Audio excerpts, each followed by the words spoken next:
कौन सा मंदिर बताया उन्हें? कल्प केदार।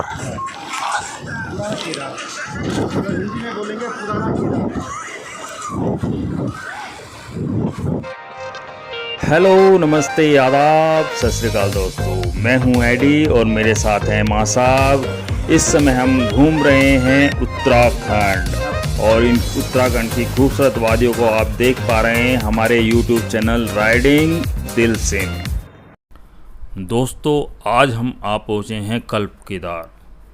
कई सौ वर्ष तक भूमि में दबे रहने के बाद जब स्थानीय लोगों को सन 1945 में इस मंदिर का शिखर नज़र आया तो इन लोगों ने खुदाई की और खुदाई करने के बाद जो प्राप्त हुआ वो प्रकट हुआ एक बहुत ही भव्य मंदिर और साथ ही प्रकट हुआ भव्य मंदिरों की एक श्रृंखला।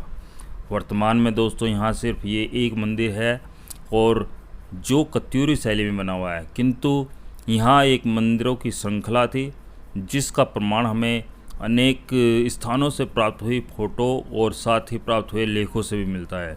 तो आइए दोस्तों, चलते हैं एक भव्य मंदिर जो शिव भोले शंकर भोलेनाथ भोले भंडारी का मंदिर है और दर्शन करते हैं कल्प केदार। उस कल्प केदार की जो अभी तक लोगों से बहुत अछूता है।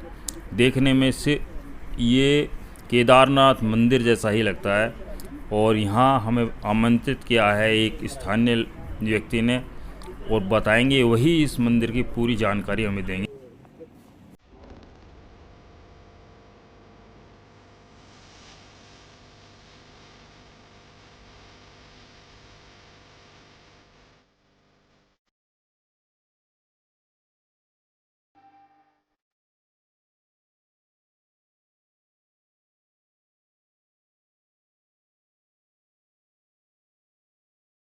नाम है भाई साहब आपका?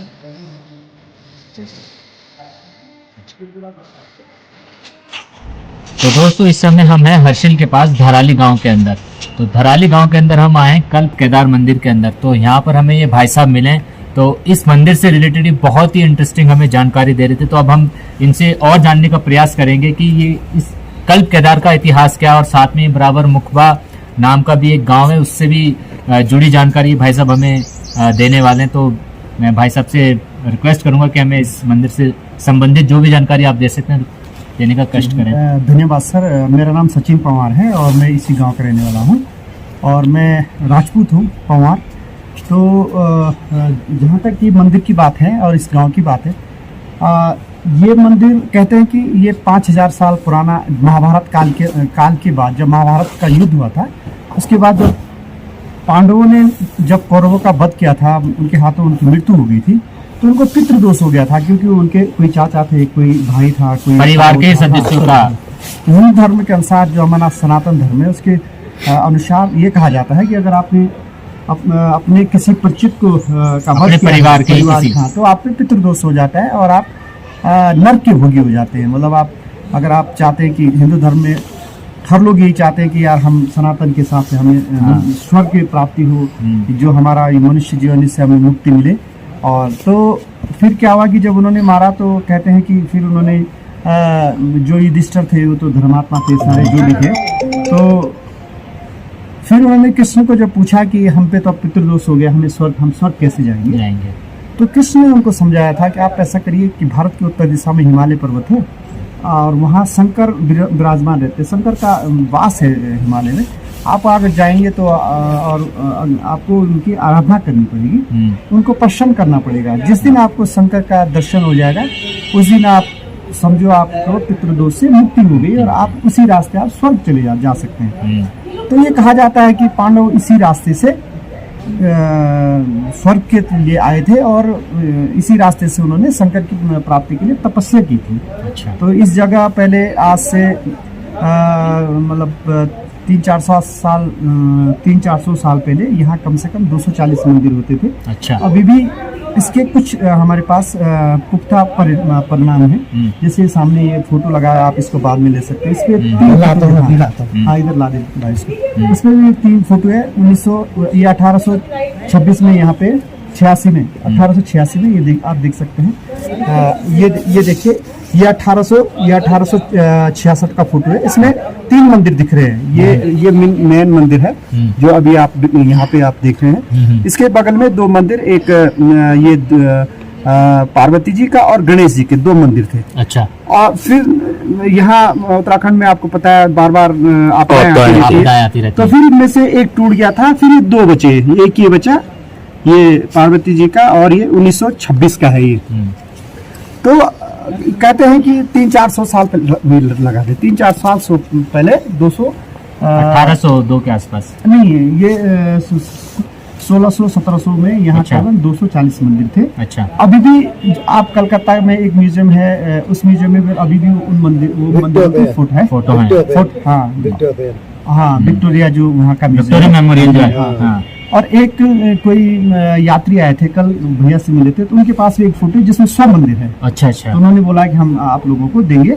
और ये भी किसी अंग्रेज ने यहाँ दिया था। अच्छा, उस टाइम में तो वो पांडव जहाँ जाते थे तो इसी प्रकार का मंदिर बना, उनको आभास हो जाता था कि इसके आसपास कहीं शंकर है, और वो उनकी आराधना करते थे इस तरीके के मंदिर बना के।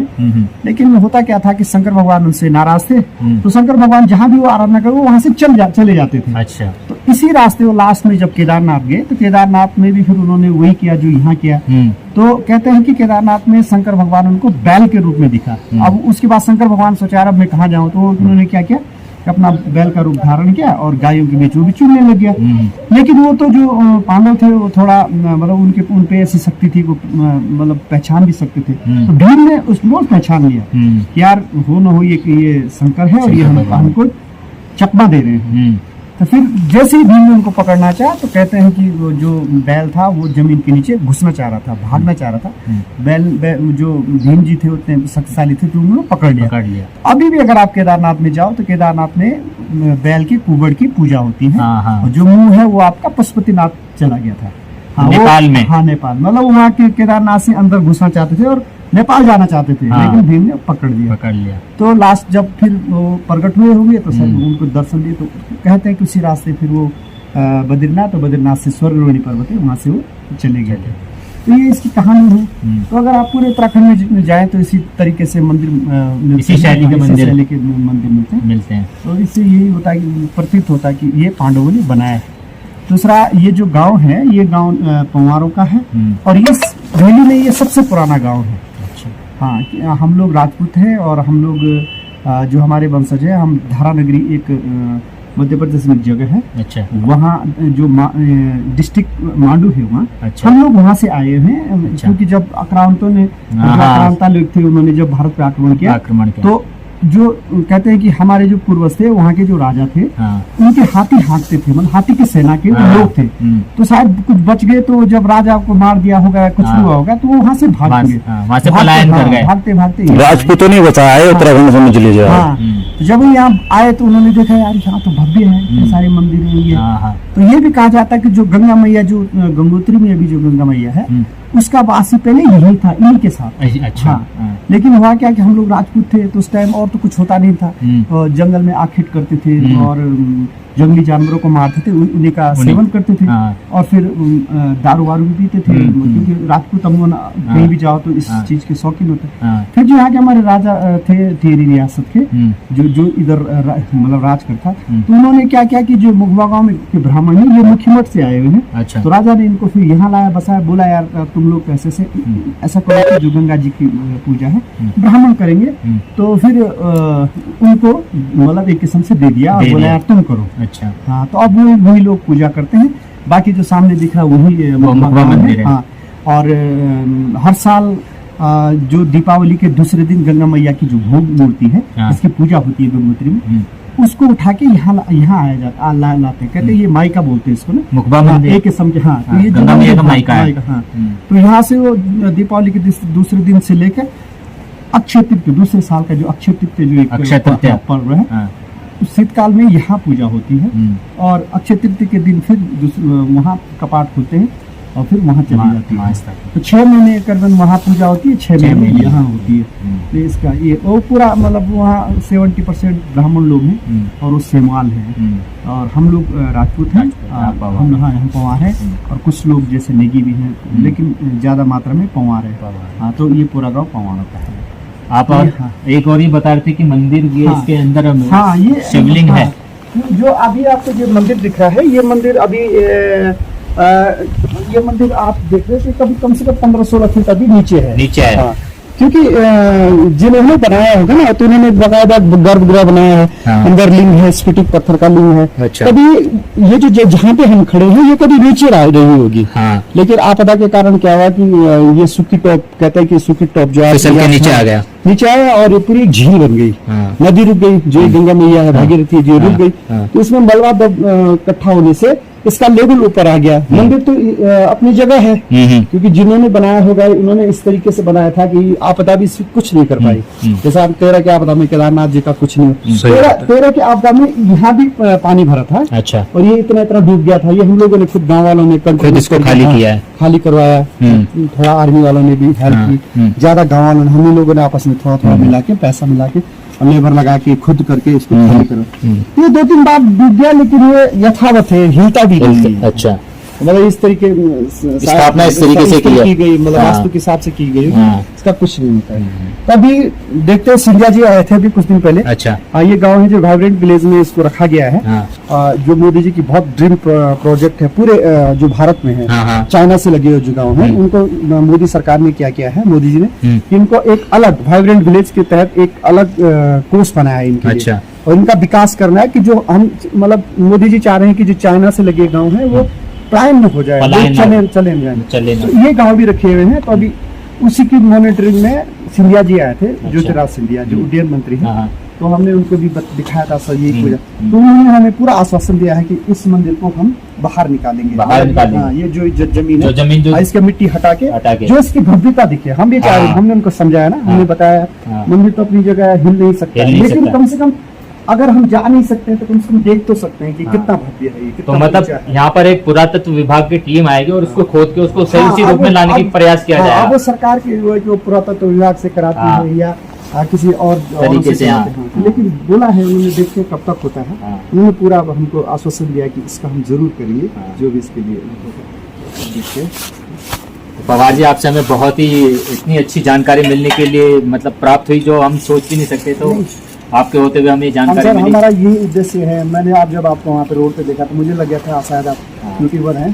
तो क्योंकि आज तो मीडिया का जमाना है। बिल्कुल बिल्कुल। और जो चीज़ हजारों रुपए में नहीं हो सकती वो मीडिया के थ्रू। बिल्कुल बिल्कुल। आपके भी फॉलोअर्स होंगे या बिल्कुल बिल्कुल।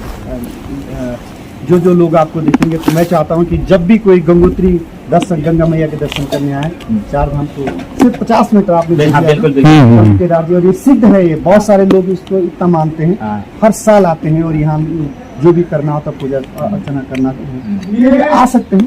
तो ये तो आपके माध्यम से मैं यही कहूँगा कि धराली गाँव जो गंगोत्री से सिर्फ 21 किलोमीटर पहले है, आप रुकिए, यहाँ पे रहने की व्यवस्था भी है। नहीं तो अगर आप आते जाते हो, अगर आप 20 मिनट भी अगर आप तो जरूर आप कल केदार जी का दर्शन करें और कुछ अपना भी सौभाग्य पाएं और हमको भी सौभाग्य का मतलब समय दें कि हम आप लोगों की सेवा कर सकें। तो हम भी अपने फॉलोअर से यही रिक्वेस्ट करेंगे कि जो पवार जी ने कहा है उसको जरा समझें, और जब भी आप कभी गंगोत्री धाम आए तो थोड़ा सा समय निकालकर इस कल्प केदार के मंदिर के दर्शन करने अवश्य आए। बहुत ही ऐतिहासिक है, बहुत ही प्राचीन है। तो हम आप लोगों से यही प्रार्थना करते हैं, अगर आपको हमारी वीडियो अच्छी लगी है, पवार भाई साहब द्वारा दी गई जानकारी आपको पसंद आई, तो हमारी वीडियो को ज्यादा से ज्यादा लाइक करें, शेयर करें, कमेंट करें और हमारे चैनल को सब्सक्राइब जरूर करें। जय जय कल्प केदार। हर हर महादेव। हर हर महादेव।